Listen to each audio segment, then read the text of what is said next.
me the Pledge of Allegiance, please. I pledge allegiance to the flag of the United States of America and to the republic for which it stands, one nation, under God, indivisible, with liberty and justice for all. Thank you, everyone, and welcome. So, public comments is the first item on the agenda. This would be the time, if you have a comment, to come forth and make that at this time. Preferably, it's not an agenda item that's on here, but you're more than welcome to speak now, and then the agenda item comes up.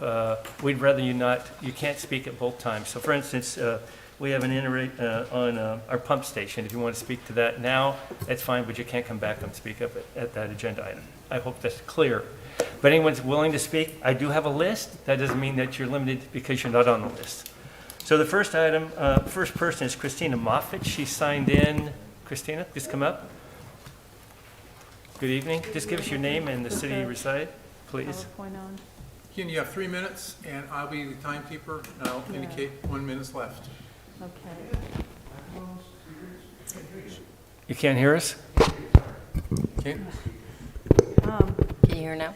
I had sent Roger a PowerPoint that I was hoping that could just share tonight, but I don't know whether that's possible. I did not get that, no. Okay. I stopped by the office and then I emailed it to you. But anyway, I'm here today wearing the hat of the Oregon Coast Music Association. I want to let everyone know that our 44th annual festival is beginning on the 16th of July with the opening concert at Mingus Park. I have some flyers here for you. I want to make sure that you all know what's happening. In that presentation, I'll just quickly review. We have, besides the Bay Area Concert Band, that same weekend on Sunday, we have Daryl Grant coming back into Coos Bay to give a concert at Oregon Institute of Marine Biology's boathouse. And then the Slocan Ramblers are going to be providing a concert at Seven Devils that's sponsored by Carmen Matthews and his crew. We've got Aaron Johnson meeting up with Seamus Hanlon for the first time at Shore Acres on Saturday the 23rd. And then we have the 3 scheduled Listen and Learn with Adam Stern at the public library during the week that the orchestra's here on Monday, Wednesday, and Friday. The festival orchestra with 80 musicians is returning. Their first concert will be on the 26th. The Pops concert and Pops workshop all day will be on Thursday, the 28th. And the finale will be on Saturday night. And the flyers that I have here, I would like to encourage you to distribute to appropriate places. I have got one posted in your bulletin board right now. So thank you very much, and we'll hope to see you there. One more thing is that we are still looking for folks to help out in the green room. We lost our wonderful lead to do that when she moved to San Diego, so we're going to be working with all of you to try to make that happen, to make our orchestra happy. So thank you very much. Thank you. So, Roger, is there any way we can put this in our Friday update It's actually, on there? it's on there. Okay, great. Yeah, that's one version that I can help. I can take care of that. And there's 2 counselors that are not here in person, but they're here virtually. So Sarah Stevens, Counselor Stevens, and also Carmen Matthews, another counselor that's virtual. So the next public comment that's been signed up is James Johnson. James, are you here?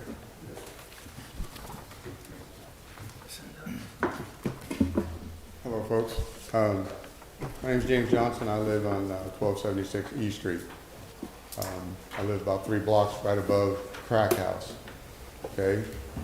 We've called the police multiple times. We've met with Officer Babb, the resource officer.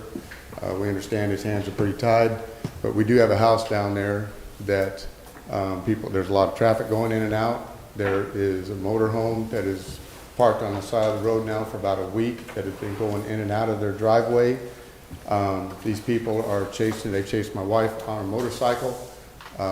They are knocking on people's doors. You know, we just want to know when something's going to be done about it.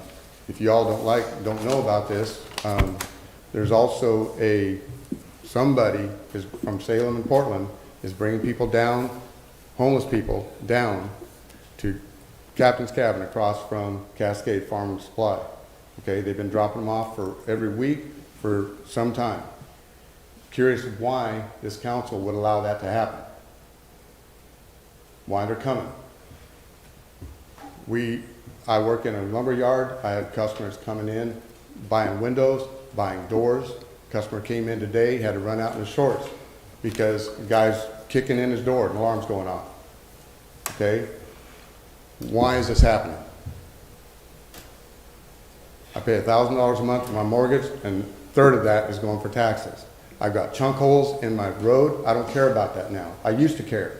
I want these people out of our property, out of our neighborhood. This is wrong.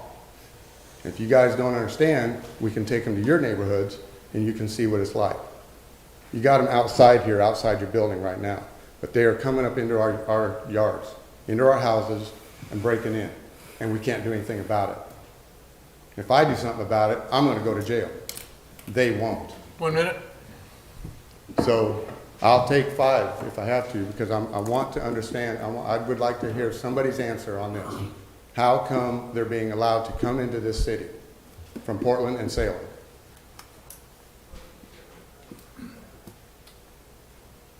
Nobody knows? So I should probably explain that the purpose of public comment is for you to give your thoughts to the council. It's not a question and answer Well, period. I'm sorry. This is my first time, Mr. Craddock. No So problem. I apologize. We- But I'm just at a point where, as you can see, I'm shaking, okay? Yeah. Because I'm very upset, all right? Our houses are in jeopardy.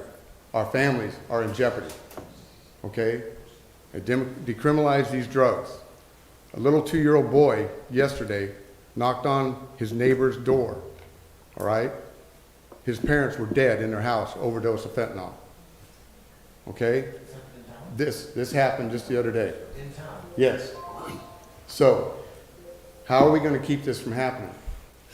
I think the chief and I would both be more than willing to meet with you When and answer your questions. That's the thing. See, we come here, we express our concerns, we don't hear anything.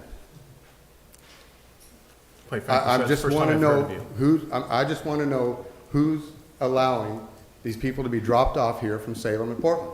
It's Well, a simple first of all, no one's Yes. allowing anything. Second of all, this is the first time we've heard about it. No one from the Captain's Cabin or any other citizen has reported to anyone here. No one's reported it, period. It is common Sir? knowledge. Sir, it's not common knowledge, or I wouldn't be asking about it. And Chief, can you address this? Do you know anything about this? No, I mean, we've looked into, anytime we've learned or heard that somebody's being dropped off, we try to circle back around and figure out who dropped them off. And I guess my question would be, are you referring to the homeless that are being dropped off? Are you referring to drug users, drug dealers? You've kind of thrown several things Right. out at once. And I understand because I'm limited to time. Sure. But basically, and I know you guys' hands are tied. I know you're very limited. Officer Babb, awesome guy. He was very knowledgeable at our neighborhood watch Neighborhood meeting. watch, yeah. The thing is, yes, they are homeless. They are drug users. They are coming down here from Portland, okay? 4 years ago, on the front page of the World, there was guys sitting outside a Coquille store, okay? And a big old paper right then said they were being bussed down here from Portland and Salem. That was 4 years ago on the front page of your newspaper. So it's been out there for a while. Sir, we have Yes. addressed this multiple times, and we've looked into every aspect and every request or any complaint about that being done. We've done it and looked into it, and we can give you a report exactly how it's been looked into. And if you want me to come down and I would rather you- if you want to come down and have an appointment and talk to the chief and our city manager about this, we'd be glad to do so. But we can't resolve everything that you're asking here and give you the answers. But it's not something that we're not ignoring or not dealing with, because we are. Okay? The problem is, Well, It's and right even out here in Officer, front of your building, I understand that, but we're Okay. limited what we. right now. We're limited what we, It's in front of our house. sir, Mr. Benetti, would you like it in front of your house? it has been. But Okay. sir, the thing is, we're limited what we can and can't do. Officer Babs explained that to you. And we'll be glad to explain it further if you want to set up an appointment, but we can't continue to have this discussion here. So if you want, you've asked us to address it. I'm suggesting that you get a hold of our chief and our police, city manager, and we'll sit down and talk to you about it, you and your wife. Okay? I would like to schedule a meeting and talk with you, because I might have some information for you on the house that you were referring to. I did have Officer Babb look into that, Yes. and we have a little bit of information on We that. do know that somebody was actually paying their water bill and the taxes. Yeah. So and let's have, Also, I saw the motorhome driving down on Front Street, and the state patrol pulled him over. While I was talking to him and told him that my wife had taken a picture of that very motorhome. That's why I spun around and talked to him. They said, we got him, we got warrants. Now he's back up there in my driveway again, or in our neighborhood again. yeah. So I would like to be able to explain some stuff to you, and even in terms of warrants and what's happening right now with folks with warrants and our inability to transport them to the jail and house them. And this is a really deep discussion, and you, like I said, you've thrown out many topics, and I would encourage you to reach out to me, and I'd be more than willing to sit down with you, and we can spend the time that it's gonna take for me to kind of break this down and explain to you where we're at. Okay, but after the meeting, what does that happen? I mean, Well, we're going to explain that to you. And if you want, if there's more in the audience that want to do this, we'll set up a meeting here, not a public meeting, a meeting. We'll have the chief here and myself and the city manager, and we can go through the discussion with you. But we can't address everything that's happening right now. There's laws that have happened through the circuit, district of Ninth Circuit. Our city attorney can talk about it. We can go into it. There's a lot here. Can we do some things? Yes. We have done some things. Are we limited what we can do? Yes. And we'll be glad to explain that to you. I'm not wearing a skirt, Mr. Benetti, so don't blow smoke up my skirt. You want I'm to set up a telling you. meeting? You want us to have a meeting, we'll set up a meeting, okay? I don't know what else to tell you. You know, I really don't. We've addressed this in many times, in many ways. In many times, many ways, you're sitting there saying you address it, but you don't do anything about it. There's only so much we can do. You can do more. Sir? There's I'll be gla- $706 billion in this state right now on reserve. Sir. Okay? You can pull money. No, we can't. Don't tell me you can't pull I money, can't, because sir. there's other projects around Sir. here going on. Look, if you want to have this discussion, we'll have it later. I'm saying it now. Okay, I'm done with this Okay. discussion. You're done? Yes, Okay. I'm done. And I know it's public record, so any properties that you guys own can be on public record, so I know where to send these people. You can definitely do it, and Thank you I've for your had time. problems too, sir. Linda, did you want to get up here and have a make a comment, please? Mr. Benetti, can I just make a comment too? I don't think that any of us are immune to the situation that's being described by Mr. Johnson. I went through months of it myself in my neighborhood, so, you know, there are different levels of homelessness. There are different levels of things that he is discussing, which is drug houses, and I think that your frustration is shared by a number of people, but I'm just wanted to address that issue. Nobody needs to send them all over, I guess is what I'm saying. It's happening in every neighborhood and very frustrating. And one of the reasons that this council set up a homeless work group to try and address things that we could, so that we could address all citizens that are dealing with this, from homeless citizens to neighborhoods and things like that. Is it possible we could do like a small update with the rundown of the laws that are constricting us between the Ninth Circuit and state decriminalization and some House bills that have gone through causing us to not be able to address these problems? I think it's a great idea, Drew. But I also would think that if anyone's interested in sitting down and having a meeting and having this discussion, we can do this, not at this council meeting, but we can do it and have everyone here, and we'll have the group that's necessary to explain all this, on top of guests getting an update. We can give you an update of what we're dealing with. Our hands are tied. Officer Babs told you that. But there's some things we can and some things we can't do. And we'll be glad to go through that with you. And anyone that would like to attend, I welcome them to do that. And I'll personally be there. We'll set up a time. We'll have the chief there and the city manager. Okay? Let me ask you just Sir? One more question. Okay, just one more, okay? If they're shipping them down here, and we've got money to set aside, can we give them $100, put them on a bus ticket, and ship them back out? Well, then we're just perpetuating a problem that we don't want to exist in our community. So I wouldn't be in favor of that. But we do have other business to attend to tonight as well.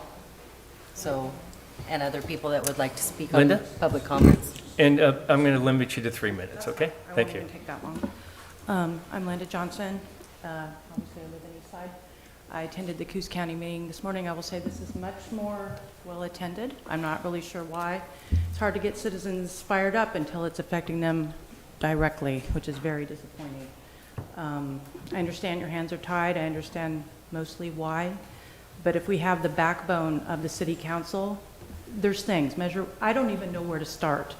But all the wonderful things that we're talking about doing, if we don't take care of this, it won't matter. I'm done.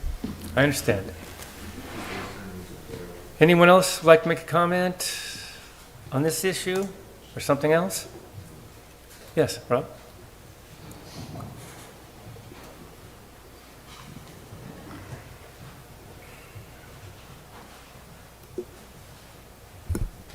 I want to thank the gentleman who stepped up and spoke out.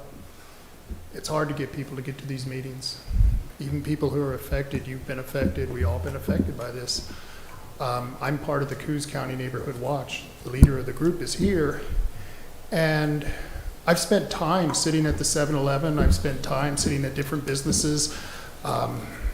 North Bend, I'm sure you see the video of the lady talking about nearly being raped. We have to do something. And this gentleman, he represents thousands of people who don't have what it takes to come up here and say this stuff, because it's not easy. Like he said, he was probably shaking and trembling. If you're not used to public speaking, it's very terrifying.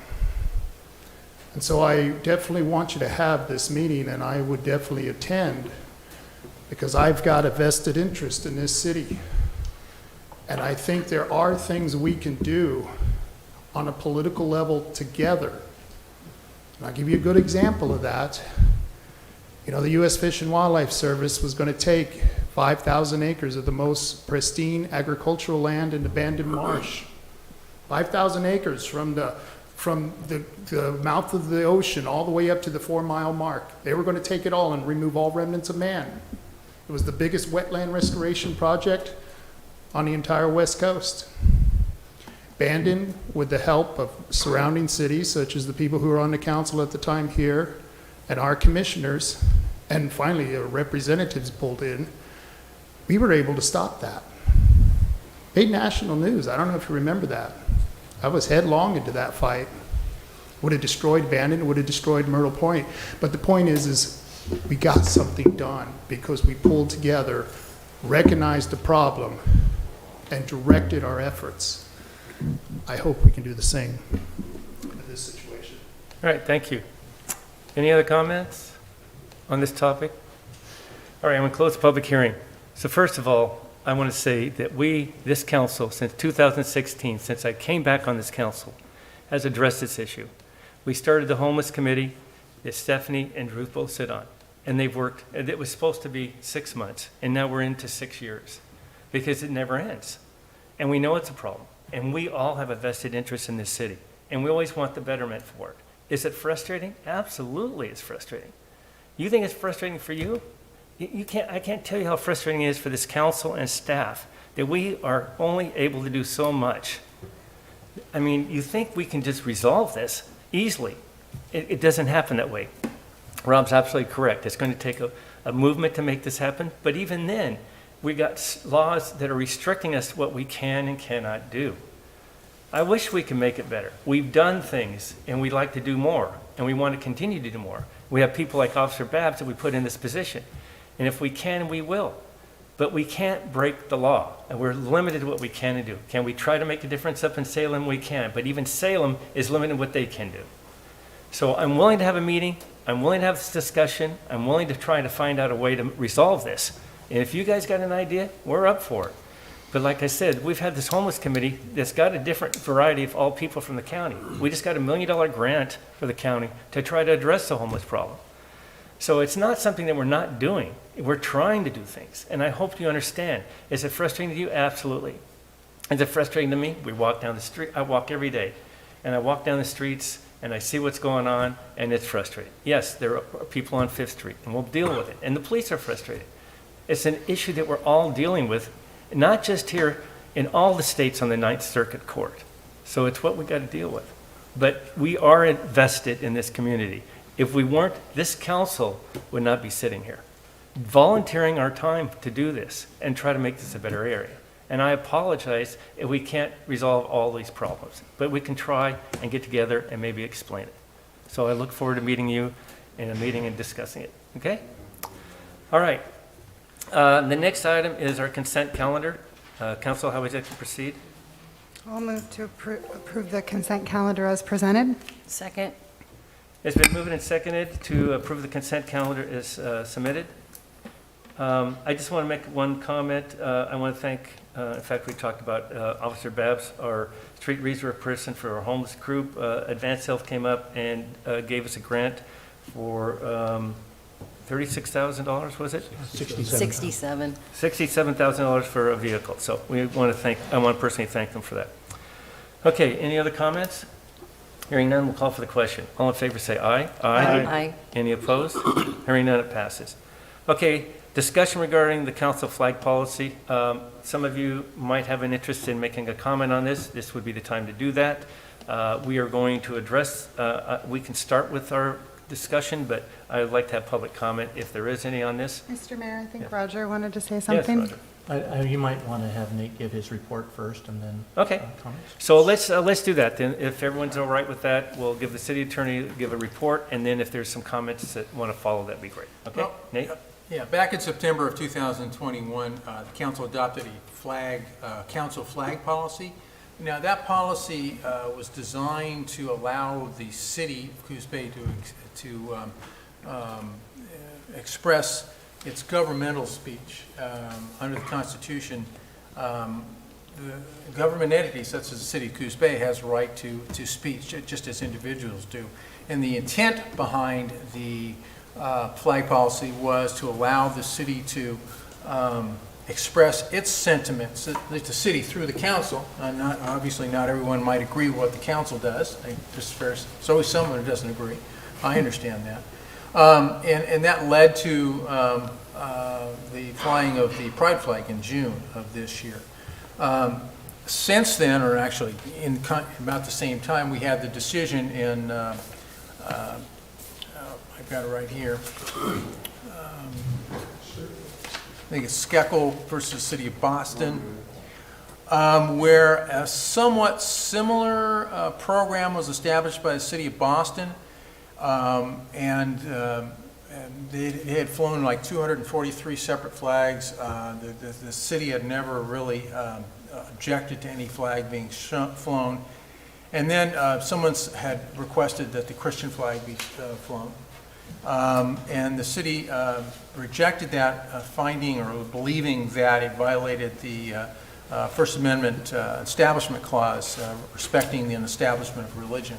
Well, that went to the Supreme Court, and recently the Supreme Court ruled 9-0 that the city of Boston was wrong, that it did not impact the Establishment Clause. In fact, it violated the individual who wanted to fly the flag, his First Amendment right to express his feelings. There are differences between our situation, our policy, and the way we've been attempting to apply it in the way the city of Boston did. However, it is a very kind of a sticky constitutional issue, and one that I have not had the opportunity to do in-depth research enough to determine what, in my opinion, from a legal standpoint, my recommendation to the city as to whether we just keep it as it is, we modify it. There's the option of abandoning it, and some cities around the country, when issues have arisen along these lines, have done that. And part of the issue is once you fly one religious flag, does that not open you up to having fly every religious flag? And I do point out that the Satanic Temple in Boston, after that decision was made by the Supreme Court, requested they flag their Satanic Appreciation Week flag from July 23rd to 29, and I'm not too sure if this council really wants to see something like that.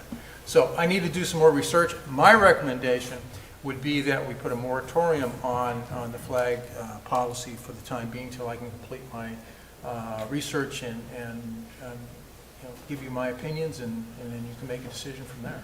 Okay. So I just want to let you know, as some of you have known, you were at the last meeting and discussed the flag policy and came up and gave us your comments. And so since then, as you know, our city attorney just gave you his opinion on where we stand. I asked that this be put back on the agenda for discussion, and with the intent that we put a moratorium on this and revisit this. I believe no matter what, it needs to be changed. The way it stands now, this is my opinion, this isn't the rest of the council, so don't hold the council to whatever I say, but it's my opinion that we need to revisit this, and no matter what we do, if we keep it or we don't keep it, it needs to be revisited and looked at. So that's where I stand at the moment. With that said, though, we'll open the public comments if anyone wants to come forth and make a comment on this issue. I have a question. Sure, come up. You have to come up, please. Okay. I'm sorry. Name and address, please. I'm sorry? We need your name and your address. A name and address? So this Or is city. your public comment. Oh, I believe I live in North Bend, actually, so I don't know if It doesn't I matter. have Doesn't matter. My name is Darian Lynn. I live in the North Bend. Okay. So Okay. my question was, what exactly what was he just talking about? Something about a flag? A And flag satanic policy. flags? The city of Coos Bay has a flag policy, and the flag policy, I believe, has certain criteria. Right now, an individual who wants to fly a flag, they can contact one of the counselors or myself, and then what we do is we bring it to the council for a decision whether to fly it or not, as long as this meets certain criteria from our city attorney. Fly a flag on their property or with them on their person? No, on our property. Oh, on the city property? Correct. Okay, all right. Nothing to do with your private property. Gotcha. That was my question. Sorry about that. Okay. Yeah, I'm sorry. Yeah, we don't want to even go down that road. So, anyone else like to speak to this, Rob?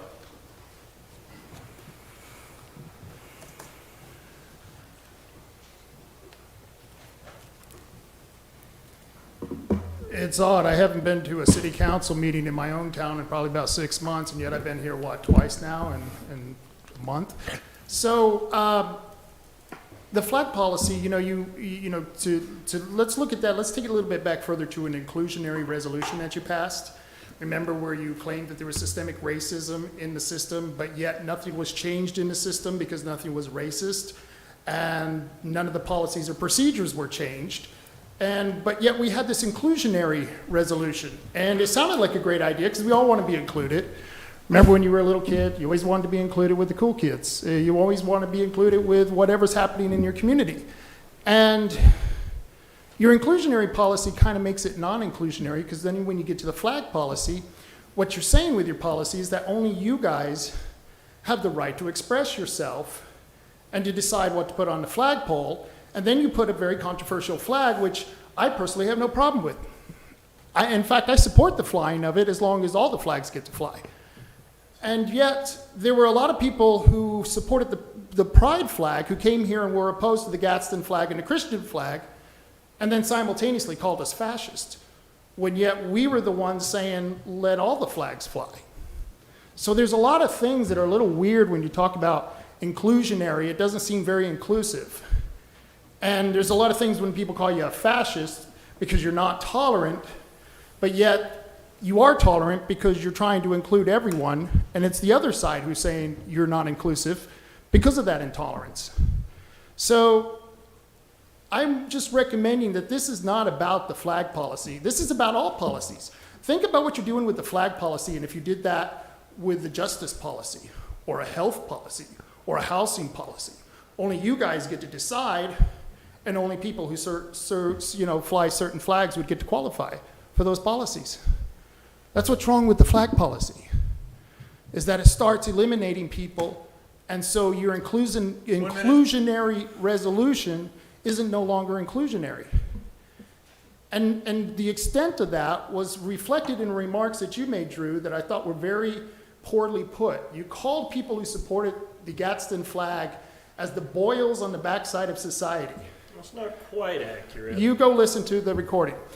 And I felt like it was like he was directing it towards me and our group because we support the Gadsden flag, which kind of made us feel excluded. That's not part of being the exclusionary thing. And that's the problem with your flag. And I hope that you either let all the flags fly or you just go back to the old policy of letting the official flags fly. And that's why I'm here. It has nothing to do with flags at all. Thank you. Thank you. So to clarify quickly, I had said some racist people had used it at their rallies and ruined a flag I like. I didn't call you specifically a boil. Okay. Let's go listen to the recording. Okay. All right, any other comments on this?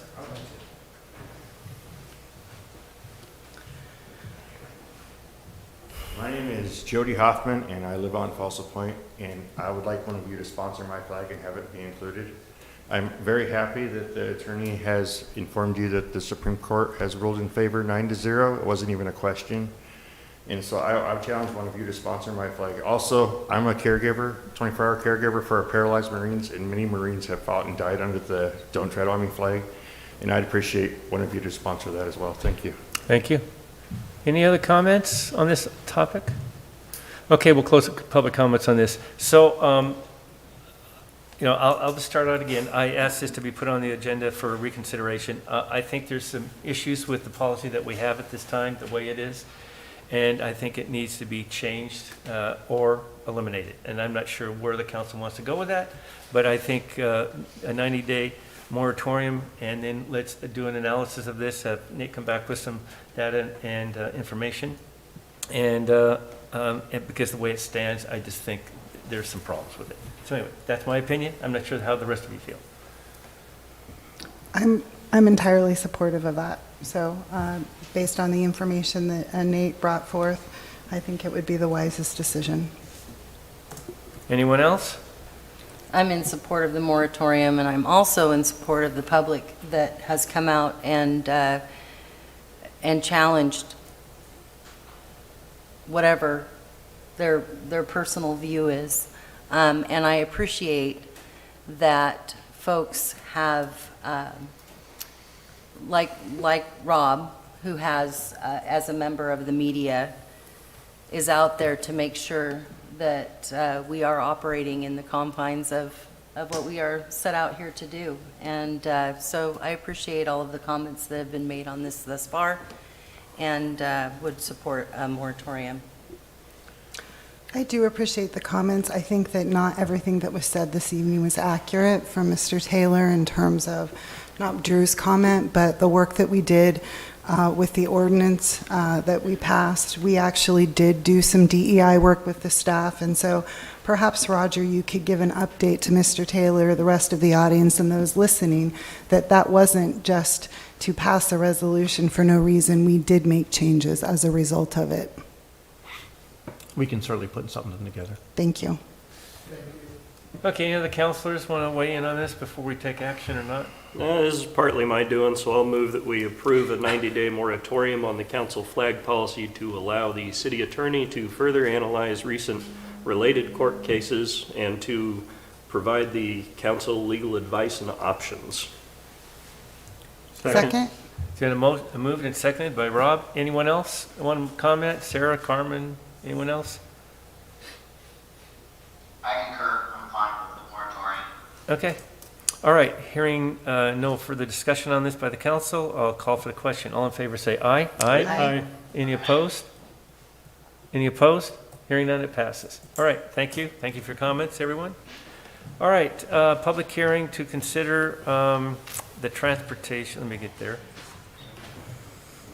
Public hearing for consideration to amend the transportation system related to the Front Street Blueprint. Good evening, Caroline. You want to give us an update before we open the public hearing, please? Certainly I can. Hello, everyone. On June 21st, you authorized resolution 2216 to approve the Front Street Blueprint.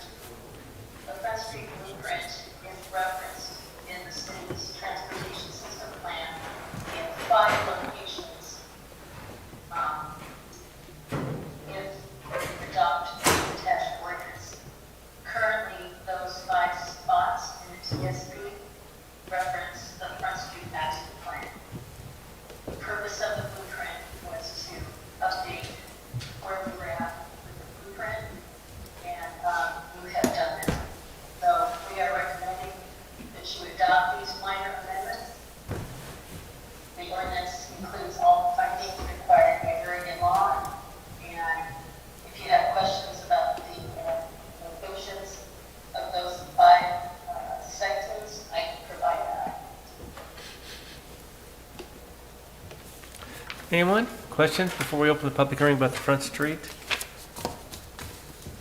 Okay, so this, I'm going to open the public hearing for consideration to the amendment of the transportation system plan related to the Front Street blueprint.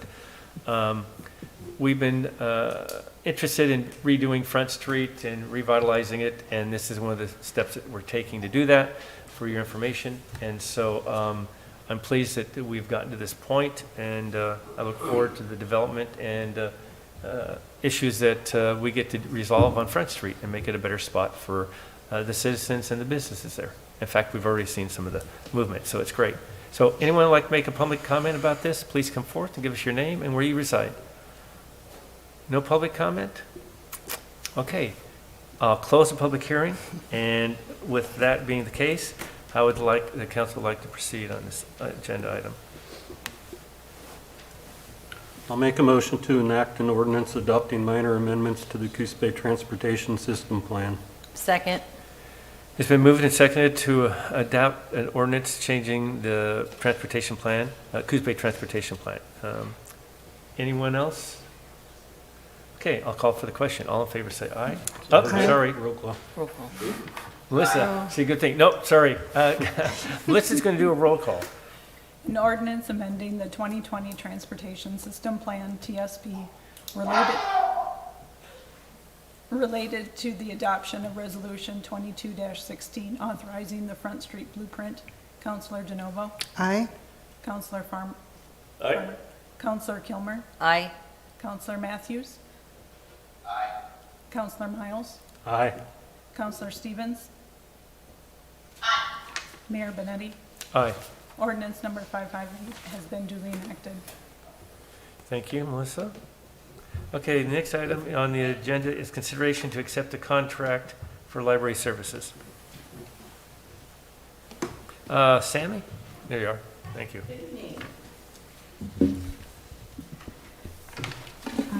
Good evening. Each year, the 8 public libraries in Coos County enter into a contract with the Coos County Library Service District for library services. And just as a little reminder, this is the money that pays for the operation of the library. Each city is required to provide the building for the libraries. This annual contract starts July 1st and goes through June 20th or June 30th, we don't want to skip 10 days, of 2023. So this will result in an estimated $1.2 million revenue to the Coos Bay Library and provide $653,000 to the Extended Services Office, of which the City of Coos Bay is the fiscal agent. Comments or questions for Sammy on this? Pretty straightforward. It's just a contract that we oversee, the Coos Bay Library oversees, I should say. No comments? Okay, hearing none, how would the council like to proceed? I move we approve the contract and authorize the city manager to sign the contract for library services. Second? Been moved and seconded to approve the contract for library services. Any other discussion? Hearing none, I'll call for the question. All in favor say aye. Aye. Any opposed? Hearing none, it passes. Thank you, Okay, Sammy. thank you. You bet.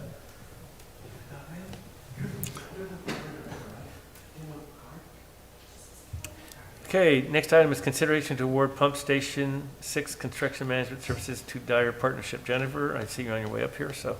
Hello. This council item is associated with the goal, is associated with Goal 2 of the 2021-2023 council goals. More specifically, it's regarding the upgrade to Pump Station 6. Pump Station 6 is located at the northwest corner of Coos and South Fifth. It was originally constructed in 1960, and the last upgrade was in 1974. Since that time, it really has had minimal upgrades, just routine maintenance. We've come to the point where just that routine maintenance is increasing enough to where it's causing us to upgrade the pump station, just a complete overhaul. So over the last 12 months, we've worked with Dyer. They have prepared final plans and specifications. Excuse me. So the total scope of work will include the demo of the existing control building and pump house. It'll include the construction of a new control building, the installation of a new generator, all new pumps, and fencing and wet well lining. We can use the existing wet well and control building foundation because they're still in very good condition. So we're ready to bid this project, but we need to enter into a contract with Dyer for bidding and construction management services. So the estimated cost for those services is $125,040. Staff's requesting a 15% contingency, and we're proposing to have Fund 29, the Water Quality Improvement Fund, fund this project. So, if it pleases council, staff is requesting to award the contract for construction management services for the construction of Pump Station 6 to the Dyer Partnership for $143,796, which includes a 15% contingency. Questions for Jennifer? So just for public knowledge, we do at least one of these a year. It's what our schedule is. And That's we have correct. how That's our many goal. pump stations throughout the city? That is our goal. Last year, it was all about taking back the water quality division, so we're making up for it by doing 2 this year, PS6 and PS9, both of which are our Okay. council goals. All right. And how many pumps do we have, Jennifer? We have a total of 25 pump stations. 3 of those are storm sewer and the rest are sanitary sewer. Okay. So this is just for the construction management? This Just is for the- just for the construction management, so has design already been done for that? Design has been completed. That's what we've been working on these last 12 months. So I have a question on that. Is every one of the pump stations unique? Yes. Okay. I wish I could just have one type of package pump station. We can just have one big one somewhere, huh? Yes, that Yeah, would be right. great. All right, council, how would you like to proceed? I'll move to award the contract for construction management services for the construction of Pump Station 6 to the Dyer Partnership for $143,796, which includes a 15% contingency. Second. Okay, it's been moved and seconded to go ahead and award the Dyer Partnership to go ahead and do the design on the Pump Station 6. Any other comments? I just had a question for Jennifer. Why is it that we do a contract for services like these when we have staff? We have an engineer on staff. Can you explain why it's Sure, sure. important to have this? It's just about resources. Right now, we're doing actually 3 projects in-house that we're doing design on. Staff also has to oversee all of these contracts. We're still heavily involved in the daily operations of the Water Quality Division. We're all together. It's just a matter of resources, and we just don't have the resources. I would say in addition, it's not uncommon for us to use another firm to do the bidding and evaluation of bids received. And then it's that third party that's saying whether someone has met all those necessary requirements to actually submit a bid. Thank you. Any other comments or questions for Jennifer on this? Hearing none, I'll call for the question. All in favor say aye. Aye. Any opposed? Any opposed? Hearing none, passes. Thanks. Thank you. Consideration to award janitorial services. Jim, you're handling this? I'll take this one, thank you. Since 2011, the city has contracted with Bay Area Enterprises to provide janitorial services for City Hall and other buildings that the city owns. Our current contract has expired, and per Oregon revised statutes, all public improvement contracts shall be based upon a competitive bid. However, contracts made with qualified nonprofit organizations or agencies providing employment opportunities for individuals with disabilities are exempt from the competitive bid process. Bay Area has typically provided good service over the years for the city. However, over the last year, the quality of service has slipped, primarily due to the challenge in keeping employees with the organization.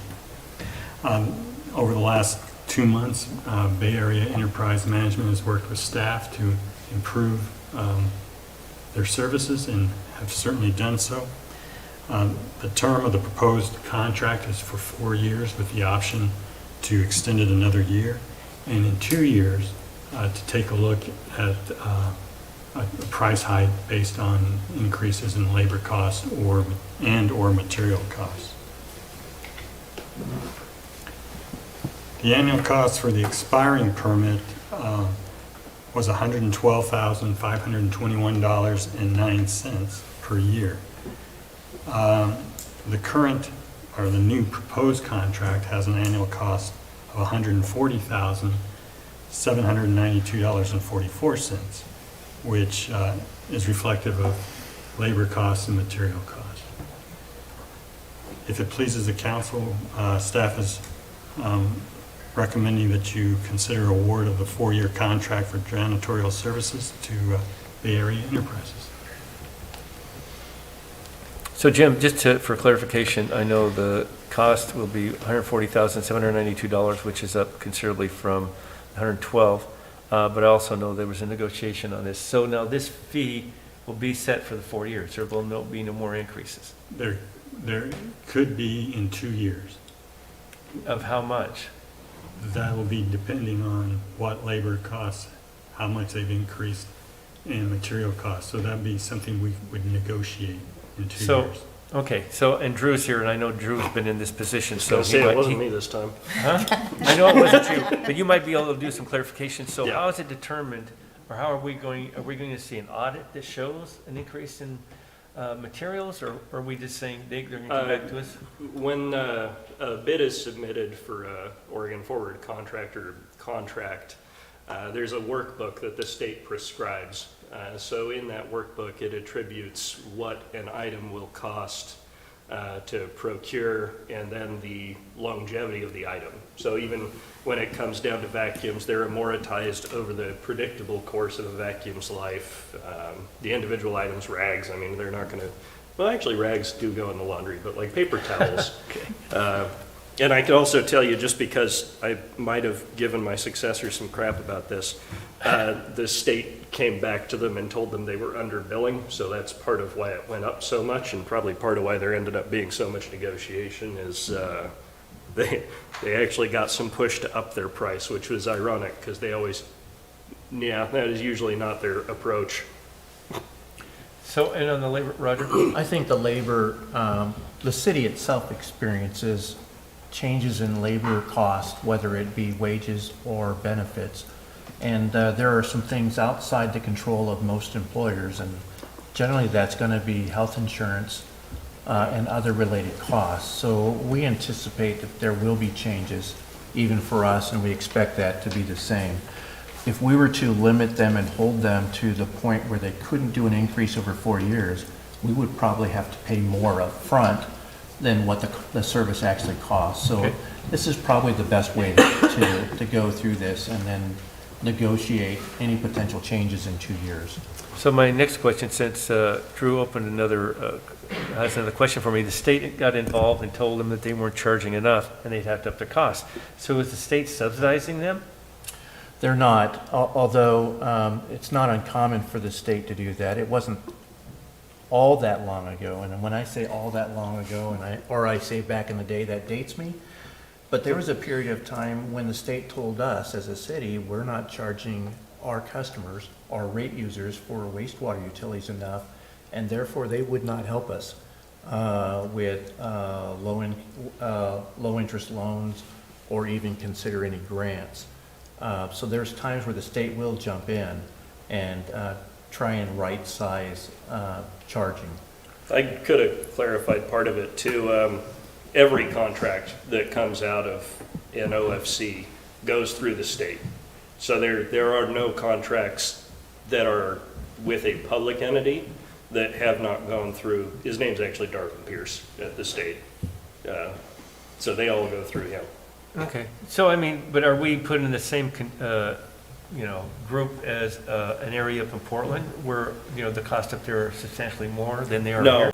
No, it's based on wages. So where Portland has a 15 an hour minimum wage now, that doesn't necessarily mean BAE is running a 15 an hour minimum wage. Okay. All right, those are my questions. Anyone else? So clarification on the services per hour that I identified in the budget implications.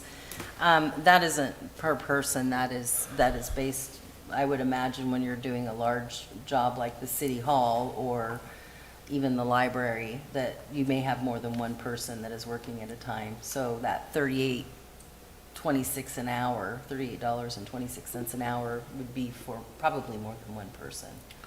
I would assume that to be correct, and there are more than one individual that works here, and I believe they do teaming up both at the library, city shops, the visitor information center. We have multiple buildings that are done. Okay, and then a second question that I had, did taking wastewater treatment back in, has BAE always done contract services at our treatment facilities? No, when that was under private contract, Jacobs, our former contractor, had to take care of that. So did that contribute to an increase this year? There is, yes, correct. Okay, and then lastly, most of our operations on the locations that are identified in the contract, and it took me forever to get that to come up, are overseen by a staff person, with the exception of the Visitors Information Center, which is managed by a different entity. So how do we control the costs in there if somebody in that location maybe thinks that they need to do services outside of what the scope is that we've? Yeah, that person has to go to the person's in charge of our contract locally, which is Greg, and our Public Works Operations Administrator, and he has to approve those changes in the scope of work.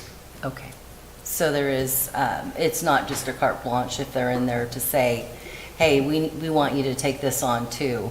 Correct. Okay. Anyone else? Councillor Kilmer asked a few of my questions, so thank you, Councillor Kilmer. All right. Hearing no other comments or questions on this, how would you like to proceed? I'll move to award the 4-year contract for janitorial services to Bay Area Enterprises. Second. Been moved and seconded to award the janitorial services contract to Berry Enterprises. Any other comments? Hearing none, I'll call for the question. All in favor say aye. Aye. Any opposed? Hearing none, it passes. Next item is consideration to approve a Tesla supercharger agreement. You're right on it, Jennifer. Hello again. Hi. Okay, just a little background. We've been here before to talk about this. We were here at the May 17th council meeting where you directed staff to move forward with the investigation of a supercharger station at the public parking lot at South 4th and Curtis. And then at last week's work session, you had an opportunity to talk to a Tesla rep and learn more about their program. And so since then, staff's been working with Tesla on the agreement that we also presented them at last week's meeting. If we can get this agreement executed, they will move forward with a survey of the property and figure out what type of improvements need to occur. The agreement's a 15-year agreement. It assumes, it means that Tesla will assume 100% of the design, construction, operations, and maintenance costs of the station. So just real quick, the proposed location is at the western portion of the parking lot there along South 4th Street, and I've included an exhibit in the staff report. If it pleases council, approve the execution of the Tesla agreement to install a supercharger station at the public parking lot at South 4th and Curtis Avenue. So Nate, have you looked at this? I have, a couple times. Okay. Any other comments or questions on this? So it says that 20 to 25% of the initial locations sometimes aren't viable. So where's Tesla at in determining if it's viable or not? Did I think I heard you. Why does Tesla change the location as originally proposed? No.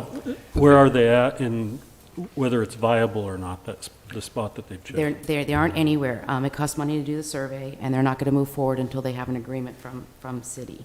But if we do decide that the site that we're proposing right now isn't viable, then we would have to amend the agreement, and any amendment would have to come back to council for approval. And I think Alex reported out, the gentleman representing Tesla, that 20 to 25% of these agreements do get amended. Is that correct, Jennifer? That is correct. Okay. For various reasons. Lack of infrastructure, it's very, I think he explains that. Mm-hmm. And didn't Alex also, I think we were trying to ask questions for Councilor Farmer since he wasn't here. Didn't he also let us know that the superchargers are compatible with all vehicles, not just Tesla vehicles, Jennifer? He did, but they don't know when that's going. No, he said it would happen immediately. I didn't hear that. I didn't either. He said that it's It would happening in Europe eventually. and like that, and it will be coming over. That's what I understood. I thought when I asked him the question, would it happen when if we signed this agreement, that it would be included in ours? So it's going to be ready for when Tesla rolls it out here in the United States. So there are some Tesla supercharger stations that aren't compatible, but this one will be. And when Tesla decides to make it available, we won't have to do any upgrades or anything. So I'm Did that confused. make sense? Sorry, I'm confused still. So what I'm hearing is, it'll have the ability to be compatible, but because it's not approved in the United States, when this is put in place, it might not be ready. Is that correct? You're correct. So if this thing breaks, they replace it, right? Absolutely, 100% of the Because cost. somebody's going to try and jailbreak it. So is that the reason for the due diligence period when the original question came up from council as far as if it would need to be amended? They have 365 days following the effective date, the commencement. Is that the reason for that due diligence? I didn't see anything where we could go backwards on the contract other than to say it would need to be amended. And I will look to Nate, but I don't know if there's, once we sign it, and if they find this site viable, I'm going to look to Nate, but I think we've agreed to move forward with the Tesla supercharger. I think that the I would exit agree with clause that. would be if the site isn't viable and we don't want to execute another amendment. Okay. Believe so. Maybe didn't ask that right. They have item 6 on the contract is a due diligence period where they could opt to terminate the agreement, but most of them get amended, is what I'm hearing.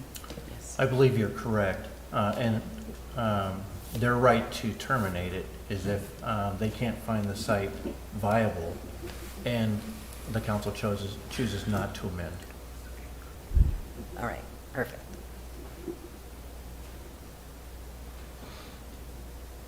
Okay, so any other comments on this? I just want to reiterate that we looked at other entities for charging besides Tesla, and they were all willing to do that, but they weren't going to maintain it. That was one of the issues that staff thought would be a problem, and that's why we didn't go down this road.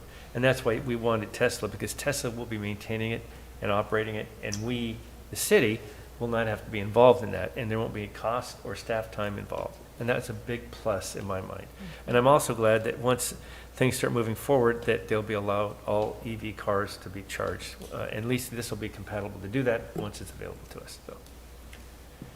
And the other thing I want to reiterate, I know I was virtual last time on the work session. If I remember correctly, 400 cars are using the one in Bandon at the time. And On they average, believe, yes. And they believe that we will get that kind of generation and visiting from cars, which means, in my opinion, it's a draw to our downtown area and help. So anyway, because they take 30 minutes a minimum to charge this, even though it's a supercharger.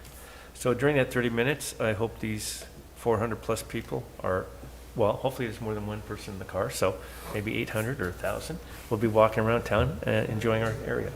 He did indicate in that conversation with regard to that it does lend itself to economic development and vitality in a community where they have these, because people generally tend to take some time to check out what they're doing. Plus, we're on a map for Tesla users as well. Okay, so any other comments? If not, if I could get a motion to move forward on this agreement? I move we approve the execution of the Tesla agreement to install a supercharger station at the public parking lot at South 4th Street and Curtis Avenue. Second. It's been moved and seconded to move forward with the Tesla agreement to install a supercharger station. Any other comments?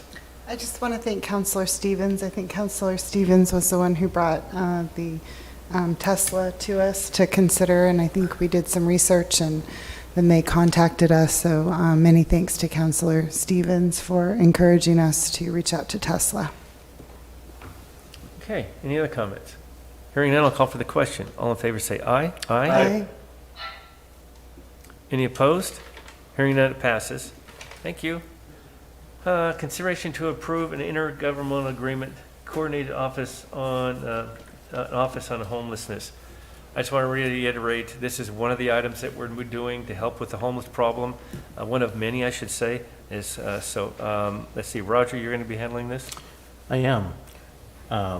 As you heard tonight, there's frustration about the impacts of homelessness in our communities, and that's being heard all over this state as well as other states in the West.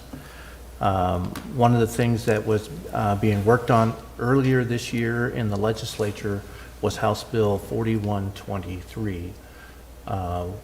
That bill was created to provide some funding to a limited number of communities in order to work on a coordinated homeless office in multiple jurisdictions within a community, and to work on implementing strategic plans on how to deal with the effects of homelessness on both our homeless populations as well as our housed populations.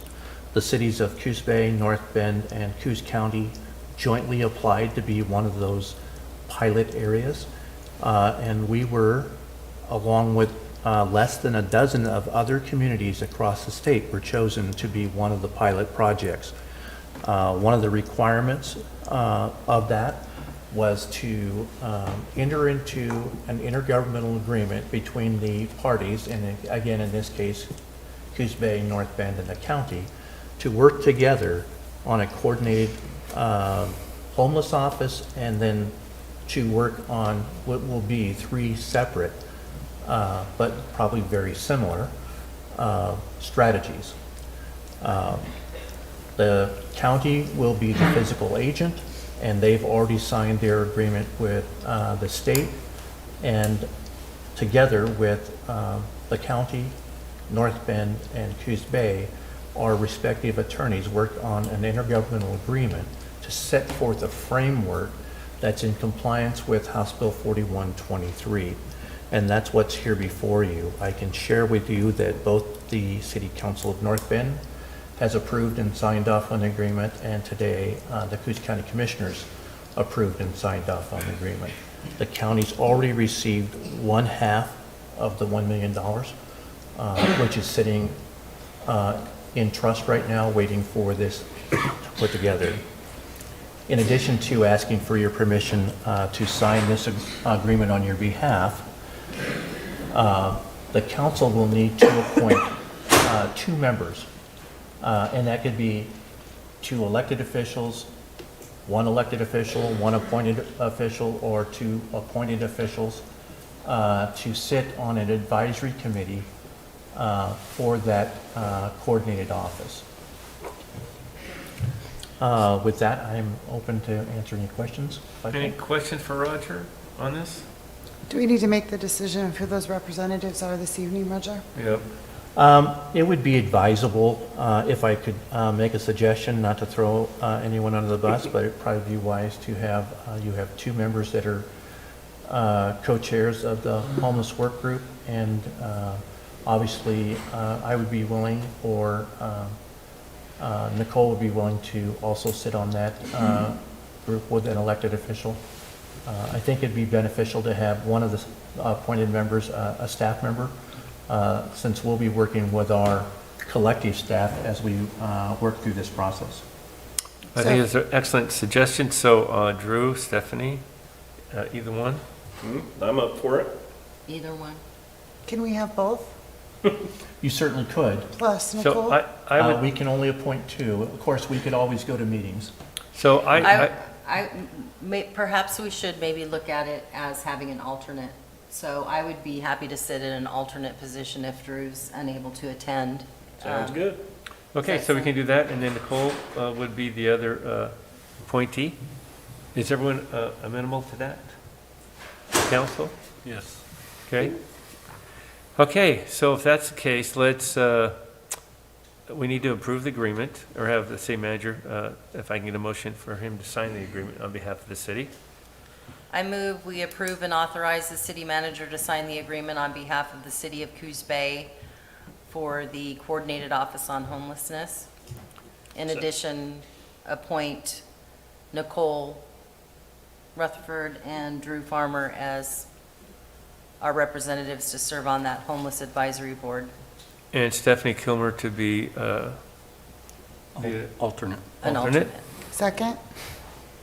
So it's been moved and seconded to authorize the city manager to sign the agreement on behalf of the city of Coos Bay. Also, the representatives will be Drew Farmer, Councilor Drew Farmer, Assistant City Manager Nicole Reffler, and Stephanie Kilmer as an alternate, Councilor as an alternate. If that's the case, is there any other discussion? Hearing none, I'll call for the question. All in favor say aye. Aye. Any opposed? Hearing none, it passes. All right, thank you.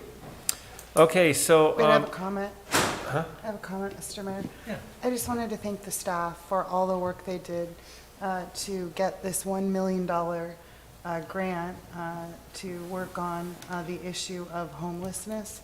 I also think, given what we've heard this evening, that I'd like to see us make sure we get that. I think it's already been, we've talked about it in the Friday update, but make sure that we get that information in the Friday update.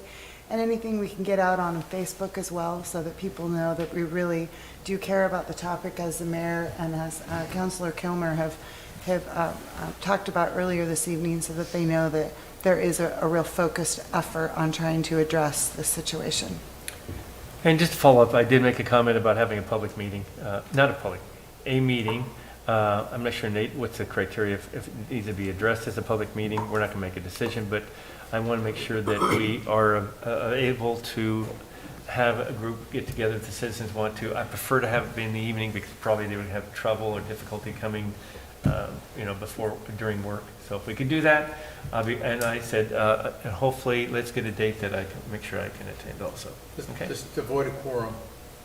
Well, so if we just have informative, is it still, be careful about the quorum? Yes. Okay, all right. So we'll make sure that we don't have a quorum, but we'll go from there, all right? So that being said, I see some others in the audience that haven't spoken. I'm going to allow anyone that hasn't spoken, if they want to make a comment, this would be the time. I don't want to make sure that I didn't miss somebody or somebody came in late and didn't get a chance to make a comment. Or general public comment? Yes, absolutely. Yeah, I did, and it kind of wrapped up faster than. Did you didn't make a public comment earlier, did you? I did not. Okay, go ahead. Kind of closed it up after. All right, I apologize. Go ahead. Well, my name is Dylan Hood Foster. Come to the mic, please, so we can hear you. Thank you. My name is Dylan Hood Foster. I live in Coos Bay, and I'm a volunteer mechanic at the Front Street Community Bike Works. And my public comment is related to bike safety in Coos Bay. I think everyone is kind of aware of the impression that this is not a very bike-friendly town. And I really couldn't stress enough that every person I talk to about this gives that same impression that it feels dangerous to bike here. I wrote a few notes because I am not good at talking off the top of my head. And I want to put forth that this is not just like the complaint of hobbyists. This is something that does affect everyone and will more over time. I mean, the city is growing, but the diameter of the streets are not. And it can't accommodate infinite cars, nor would we want it to. That would be a nightmare.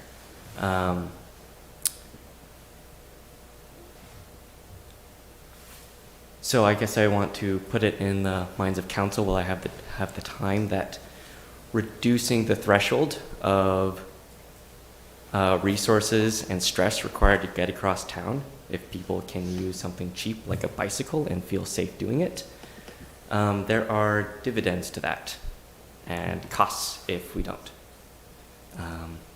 That is all I have. Thank you for your time. So I think it's very well, we have an individual that contacted our city manager, just received it, Eric, that's got the bike shop on Front Street. He wants to get together and meet with our staff, and he want to have a public hearing. So I imagine at some point we'll have an agenda item and discuss this. I think everyone on this council, I can't say everyone, I think the majority of us agree with that. Trying to accommodate that there's some difficulty, but I think that's a first step, and so I look forward to it. All right, thank you. Anyone else?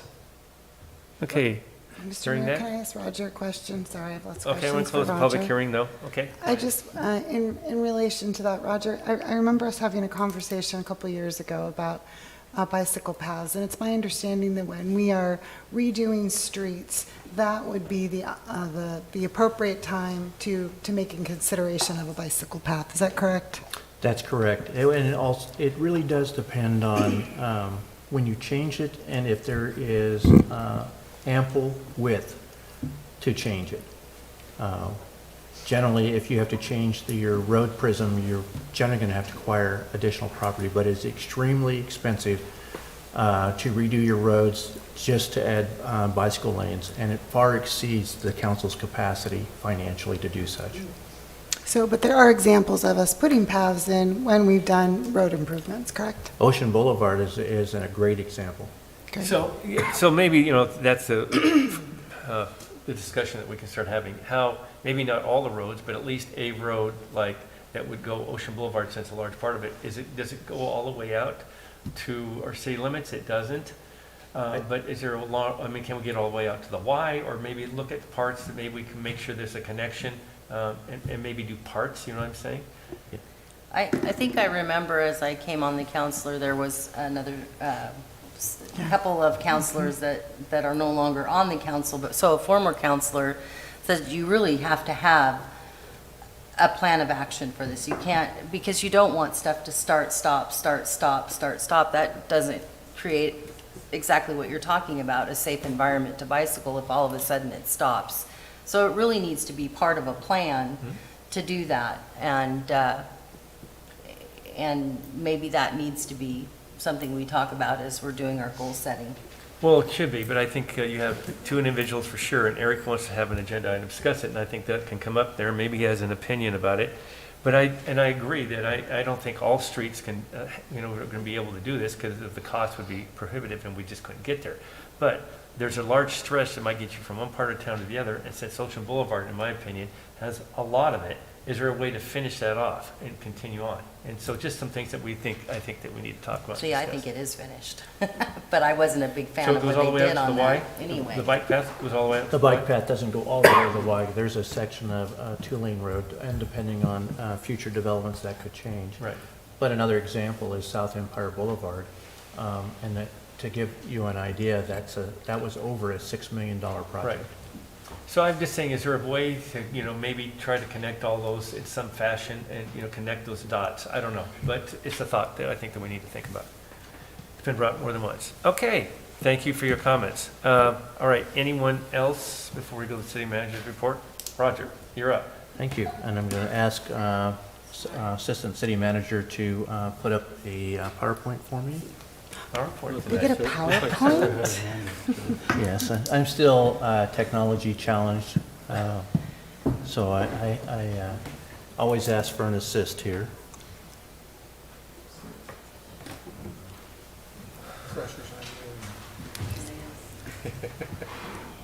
But I can guarantee you it is not as many slides as the presentation we gave to Rotary last week was in excess of 70. But it went quick. This one's going to be under 20.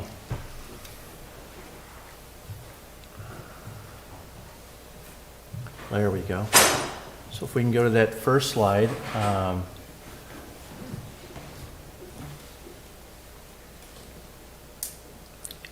If that first slide were to come up, it would depict what was the former condition of a wall in downtown near our city limit. And as it's actually timely, because there was an article about it in the paper today, that this wall was constructed in the 1930s as part of what I believe was then Standard Oil or Chevron, and part of their fuel containment or bunker system. The Urban Renewal Agency entered into an agreement with artist Mike Vaughn to paint a mural on that large piece of blank canvas. That has been completed, and that got completed this last Thursday. But some of us got to participate in that, and that should be the next slide, in putting the final touches or the second coat I was a little worried that the artist was going to allow me free rein to paint something on his canvas, but luckily I had just had to stay inside the lines. But Councilor Kelmer was there, and as appropriate as the Urban Renewal Chair assisted, but we also had some help from elected officials and the North Bend City Administrator. But very successful project. The mayor mentioned earlier tonight that the city was fortunate enough to get a $67,000 grant from Advanced Health. The very purpose of that is for our resource officer that is assisting in helping to manage conflicts or provide services to our unhoused community, trying to get them into services.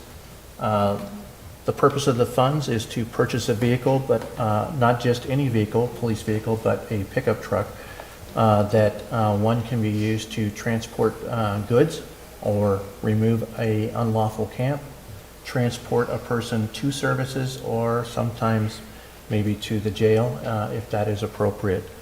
We're very fortunate that Advanced Health was able to provide those services. It's a unique position and requires a unique vehicle. I think it was easier to get the funds than it will be the vehicle. Very difficult to get vehicles at this point in time. So we may be months out before we can obtain that, but it's the next step. Next slide, please. Boy, what a great 4th of July. As I have shared with the council in the past, we had a 2-year hiatus from doing 4th of July activities.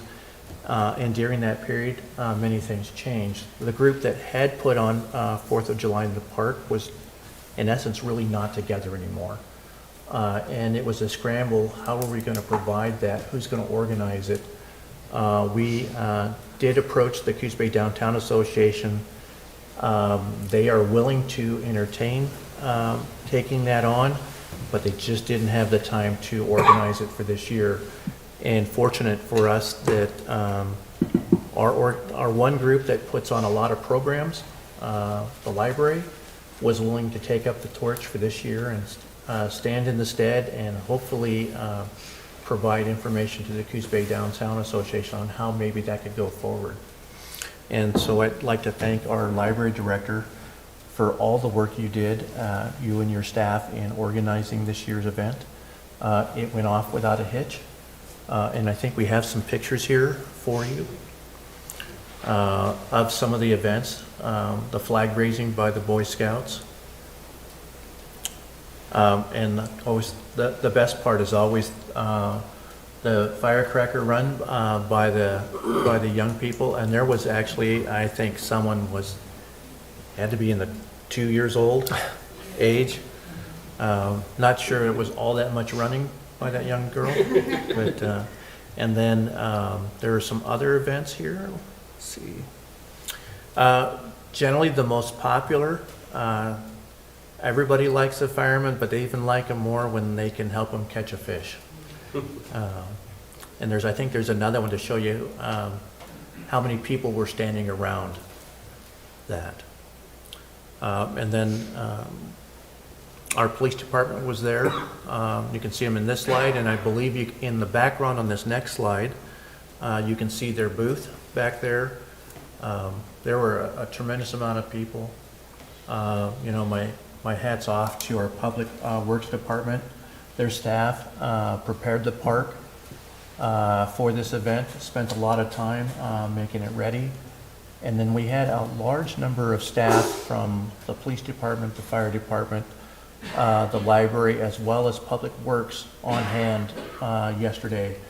Many of those people would have actually had the day off, but were there working on their day off to make this an enjoyable event. But nothing caps off the 4th of July like a fireworks show. And our fire personnel actually operate and manage that entire process. And we benefited as citizens last night from an extraordinary display of fireworks.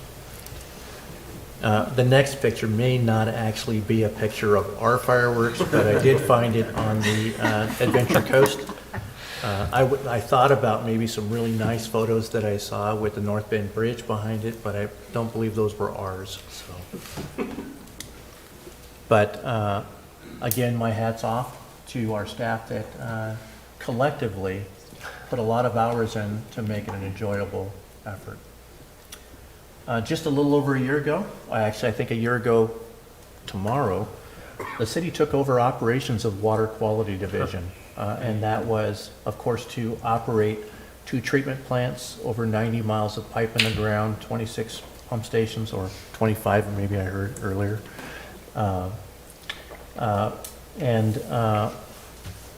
I think our experience has benefited from that. We have now 8 months at one plant with no permit exceedances and 9 months at the other.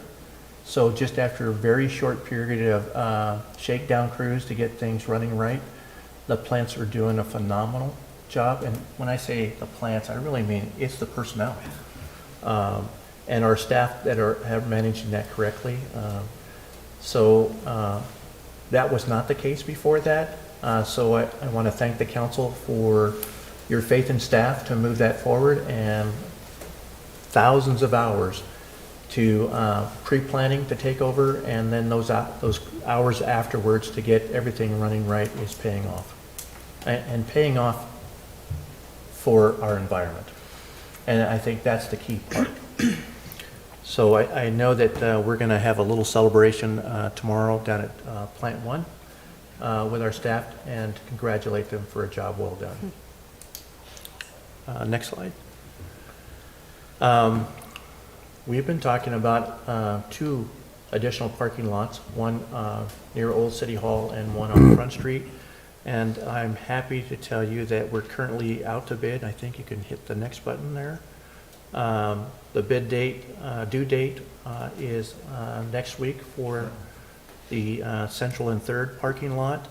And we'll be coming back to the next council meeting with a request, hopefully, should we have responsible bids or bidders, to have you award a bid. And then from there, it's probably going to be approximately within 5 months that the project will be complete. And then off to the races on the next parking lot, which will be next summer on that. And that concludes my report. Great. Any questions for Roger? Thank you, Roger. That's a great report. Council comments. Sarah, we'll start with you. Thanks. I just was going to comment that I did go down and meet with Eric at the Front Street Community Bank work. I do think he has some good short and long-term solutions, some that I think will be easier to accomplish than others. So I look forward to his presentation to City Council. Thank you. And that's it. Thank you. Carmen? I don't have very much today. Just wanted to say, hope everybody had a good holiday, and I did, and it's great to see some rain outside, but I really don't have much. Okay, thank you. Stephanie? Just a couple things. I would remind the folks that view this after this meeting that our emails are readily available. We can't always think of everything, and we don't always get together with folks, but especially when it comes to the frustrations and the situations they're dealing with, at least to extend an email to us. If they have ideas, we're always open to that as well. We'll do what we can. But it is an important element of why we sit on this council, and try our very best to represent the citizens as a whole. And those are available online. Our emails are available online as well. Also very excited about the work that was done to secure the $1 million. And I think that we were at the forefront of that because of the work that this council did to implement the homeless work group.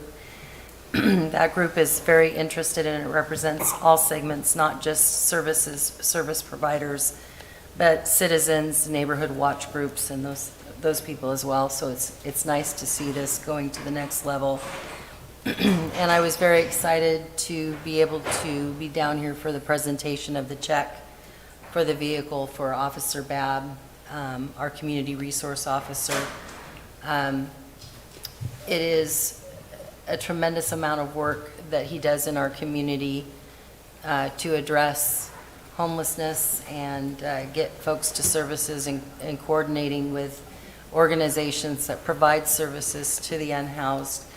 And I know that this vehicle is going to be, when we can get it, is going to be a very needed element to his job. I took time to go eat lunch downtown after the check presentation. And on my way back to my vehicle that was parked in the parking lot here at City Hall, I looked to my left as I came out by the flagpoles, and there he was working with a homeless individual that was right outside City Hall. The work is never done. We always want it to go faster, but we just take it on as we can, and I appreciate what he does for our city. All right, thanks, Stephanie. Rob? So the city of Coos Bay provides revenue sharing funding for the Boys and Girls Club Summer Program, and that program started last week, so I wanted to give you an update. Each week of the program is designed around a theme, and last week's theme was Sports Week. So the club had a volleyball camp. They made some healthy fruit smoothies. Fortunately, the weather cooperated, and they spent a lot of time outside playing soccer, kickball, and other activities, including Wet Wednesday, which it was wet. The club's out averaging about 80 to 100 kids a day during the summer. And also each week, a portion of the program is an act of kindness, and last week's act of kindness was the staff and kids baked cookies and delivered them to the Coos Bay Police, Coos Bay Fire, and the U.S. Coast Guard. And secondly, I want to also thank Sammy and her group for taking on the 4th of July project. I think it's more evidence on the programs that the library, the services that the library provides the community, so thank you very much for that. And that's all I have. Thanks, Rob. Cinda? I wanted to thank the fire department for that beautiful fireworks display yesterday. As many of you know, I work for the Mill Casino, so I'm always contrasting and comparing, and I can say last night's fireworks display was by far one of the most beautiful displays that I've seen in quite some time, so thank you. And I want to thank the people who come out here, and especially the people that just sit in the audience. I'm always intrigued. I know you can spend your evenings doing other things, but you're here obviously interested in what we're doing as a city, so I really appreciate you coming out and making sure that we're doing our job, and making sure that we work really hard to represent all people, and so because that's what our work is for. It's for all the people, and so I just really want to thank everyone who made public comments, and for the people who are here in the audience, and that is all I have. Well, thanks. Drew? We had somebody come up and mention they weren't good speaking in public, and I wanted to encourage anybody from the public or watching at home to come down. I almost blacked out the first time I was at the podium presenting, and I had a Xanax in me, so it can't get worse. Orca, it was prescribed, by the way. Orca has a fundraiser coming up. That's my day job, and we got a call today letting us know that a tattoo parlor on Anderson downtown called Sailor Selkie is doing a fundraiser for us. So if folks go down there on the 10th, proceeds are coming to Oregon Coast Community Action, where Head Start is done, court-appointed special advocates. Most of the food banks receive their food from us, so that's a great thing to go down to. I might get my first tattoo, so that'll be cool. Do they have temporary tattoos? Huh? Do they have temporary tattoos too? I don't know. I didn't ask. I was kind of surprised, and then I found out this is actually the 4th year that we've had a tattoo fundraiser, and I had no idea Orca does these. Okay. And to the folks coming out about what's happening in their neighborhoods, I've gone out to a couple neighborhood watches to talk about those things. I'm always happy to do it. I used to be in East Side quite a bit for those. To Stephanie's point, our email addresses are easy to get, and my cell phone number is on my city business card. I've usually got one in my coat. There's more in the office over there. And, you know, it's always possible I misspoke, so I think I'll get a hold of Rob and offer to go over that video with them on the show. So that's my bit. Thanks, Drew. So just to reiterate a lot of the things that the council said, do appreciate everyone showing up. And, you know, it was mentioned that maybe it's a little intimidating to come up here and talk. All of us have been through that at one time or another that sit here. But with that being said, we're reachable by emails, Messenger. I received a few messengers this evening about when the meeting starts. You can contact me that way, by phone calls. You know, we're available to take those calls and those emails, and we'll respond. And so all of us are available. All of us are willing to listen and try to find ways to resolve issues and make things better in the city. That's what it's about. And so, again, we appreciate you coming out. I hope to see you at more of our meetings. We enjoy having you. And even though there might not always be complaints, you know, we look of what we've done, and I get a great satisfaction when I walked around Mingus Park yesterday and I saw all the smiles of all the kids and all the adults enjoying the activities that the staff, all our staff, police, fire, public works, library, the city manager, that put in hundreds of hours to make that happen, including the council. And so it's rewarding when we see those type of things. Rewarding when we see the fireworks, the people on the boardwalk and enjoying them. I enjoy seeing the fireworks that the Mill Casino has on the 3rd, and it's a community effort that we all do here for all of us, North Bend, Coos Bay, the county. It's what we live and enjoy. We are invested in this community as much as anybody, believe me, and we want the betterment. Can things be better? They can always be better. And so we'll strive to do that. So anyway, I want to thank the staff personally for everything they've done to make the 4th of July a success. COVID's made it a little bit difficult for us to get out. I think Drew mentioned that we used to have neighborhood park get-togethers about neighborhood watches. We haven't been able to do that. Maybe it's a time to reiterate it. We used to do it on Empire, East Side, different areas, and talk to the individuals in those communities. And so we were able to do that personally. Hopefully we can do that again soon. Anyway, I want to thank everyone for attending. Thank you everyone for all the work they've done. And I will adjourn this meeting, and we do have an urban renewal meeting following, and Councilor Kilmer gets to run that one, and I'm glad. All right. All right. I will go ahead and call the meeting of the Coos Bay Urban Renewal Agency to order. And our first item on the agenda is public comments. Do we have any comments from the public regarding anything to do with urban renewal? If you have a comment, please come to the microphone. My name is Derek Lynn. I live in North Bend. I have a question. What exactly is the urban renewal's goals?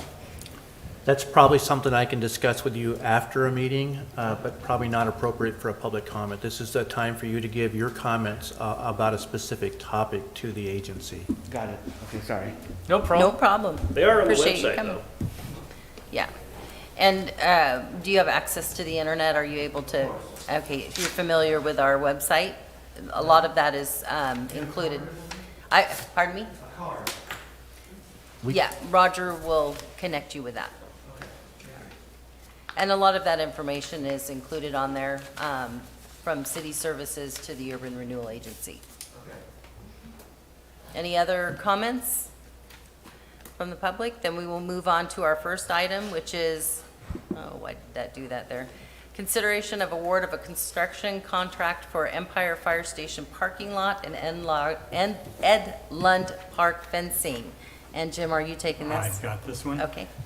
We advertised a project to do upgrades to the Empire Fire Station number 2 parking lot and to put some fencing around Ed Lund Park. We received 2 bids, one from Knife River Materials and the other from Lasky Clifton. While Knife River Materials appeared to be the low responsible bidder, it became apparent that this bid did not meet the requirements of the bid documents. Knife River's proposal did not comply with the instructions to the bidder, where it says the contractor shall not award work to all subcontractors with a total more than 50% of the contract amount. Unfortunately, theirs was over by about 10%, thus leaving Lasky Clifton as the lowest bidder. This project was divided into 2 bid schedules that serve 2 different userships, both the fire department and the parks. The Urban Renewal Agency may award the contract to Lasky Clifton to include both or one of these schedules. Schedule A was for the parking lot at the fire station. This work included a new fence, some ADA compliant concrete sidewalks through the alleyway between South Wall Street and South Wasson adjacent to the fire station. This sidewalk will be supported with a 2-foot tall retaining wall and 1 ADA ramp. 2 electric, not electric vehicles, but electric gates for vehicle access will be installed, as well as new pavement. Pavement markings, water quality feature, and ornamental fencing around the parking structure. For that particular bid, their amount was $500,299.80. Schedule B is ornamental fencing around the Edlund Park, and Lasky Clifton's bid was $63,500 for that particular schedule. Understanding that this project is a significant amount of money, there are several benefits to the community should the agency decide to award this bid. The project will help clean up the area while restricting access to the park when the park is closed, improve ADA access to the park, allow staff to service and maintain the park as intended, and provide a secure parking area for employees at the fire department while performing their duties. This project would be funded by Empire Urban Renewal Capital Project Fund, and if council were to, or excuse me, the agency were to award the total project, both schedules, and include a 15% contingency, the total cost would not exceed $648,369.77. And if it pleases the agency, consider the project bid, and then consider, if you wish, to award the contract for Empire Fire Station parking lot. Again, if it's the entire amount, it would be $563,799.80, plus we're recommending a 15% contingency, which is an additional $84,569.97, for a total not to exceed $648,369.77. All right. If I recall correctly, did this come before the homeless work group? It did. When this project first started, it was really about improving the back area of the fire station and for a parking area and securing the parking lot. But over the course of time, we experienced a substantial amount of unlawful activity at the park. And not only is it a park, but it's also the home of public broadcasting. We provide that building to the organization that films all of our council meetings, and we do so in lieu of paying them to provide the services and to provide the recording of these meetings online.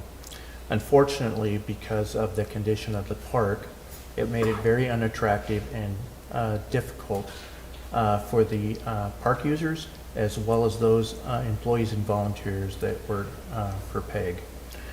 As we looked at that, there was an opportunity to use the same type of wrought iron ornamental fencing to secure the park at night and close it down. And I would remind the council that all parks in the city are closed after dark, and they're not supposed to be open until the next morning. So we thought this might be a good opportunity, especially given that the fire department's next door. And of course, our hopes is that we would either have fire department personnel lock and unlock those gates, or possibly contract some of that out with the same service that does John Toppett's Park. This matter did go before two groups. One was the homeless work group, who recommended moving forward with this, and also the Parks Commission.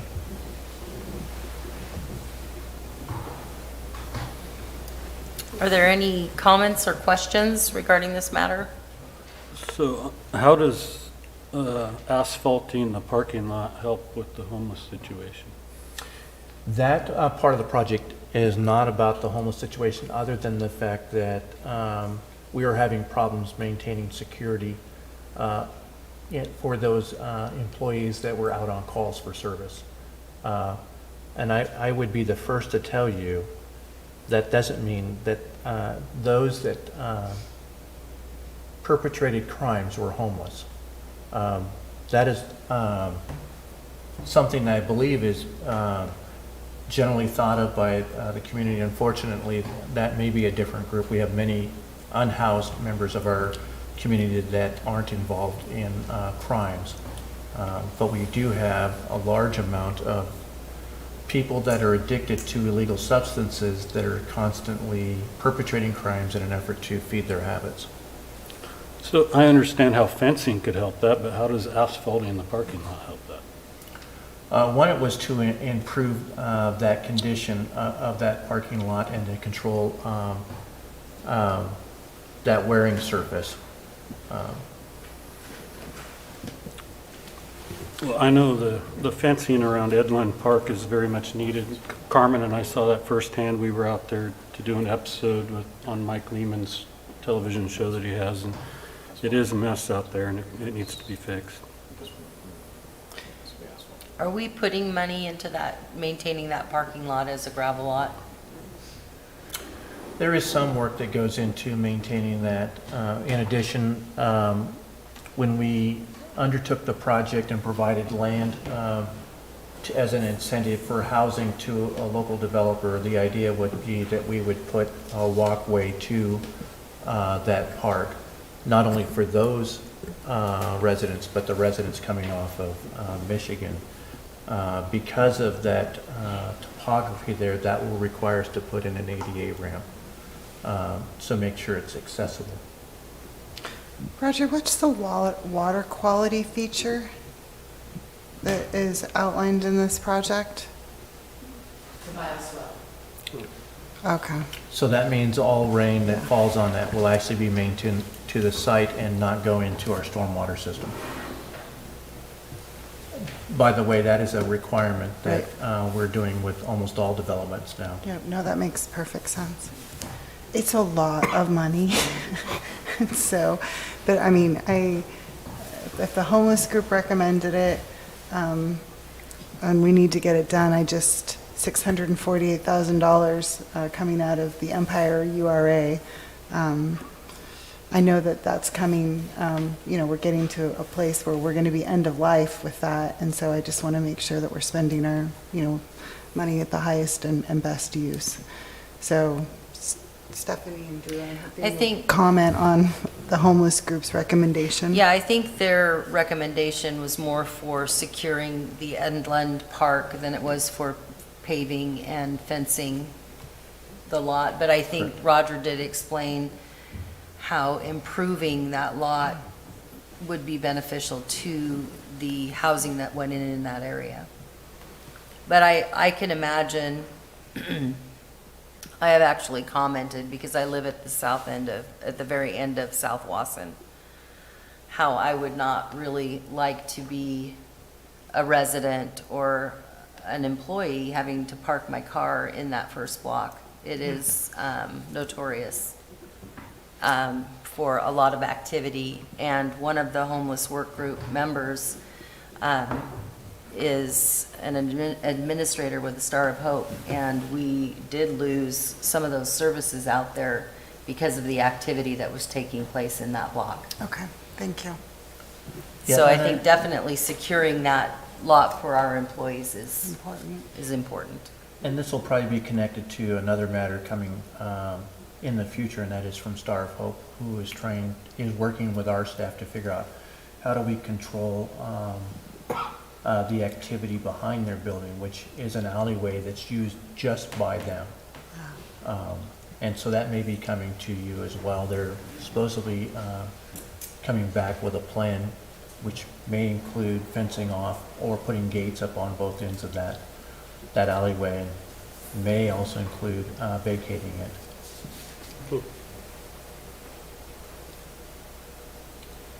I got nothing. Nothing. So how do you want to proceed with this? We can take this and award one, or we can reward both, or we can award nothing. I'll move to consider the project bid and project, no, I think we should do this in two, Stephanie, sorry. I just got confused, so let's try it again. I will make a motion to consider the project bid and consider the award of contract for the Empire Fire Station Number 2 parking lot and Endland parking fencing to Lasky Clifton for $563,799.80 plus authorize a 15% contingency of $84,569.97 for a total cost not to exceed $648,369.77. Do not make me repeat that. Do we have a second? Second. All right, so we're actually going to go ahead and Both, sorry, award both under this contract to Lasky Clifton in the amount not to exceed $648,369.77, which is including the contingency. Are there any other questions or further discussion? All right, then I will go ahead with the question. All those in favor, say aye. Aye. All opposed? Motion carries.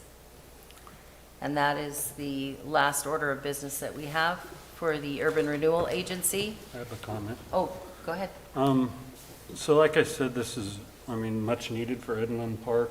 And I realize that Mingus Park is not in the Urban Renewal District, but the little kid area at Mingus Park is really embarrassing, and we need to do something about it.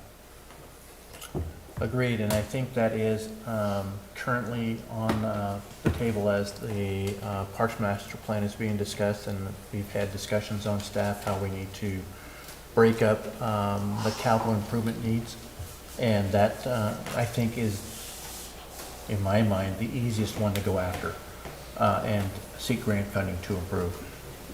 Would that include the other area? I know I sent a concern with some Yeah, photos. I think you're going to have to break it down into smaller components in order to achieve the overall goal of improving Mingus Park.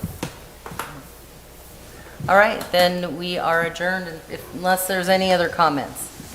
All right, thank you, we are adjourned. Thanks.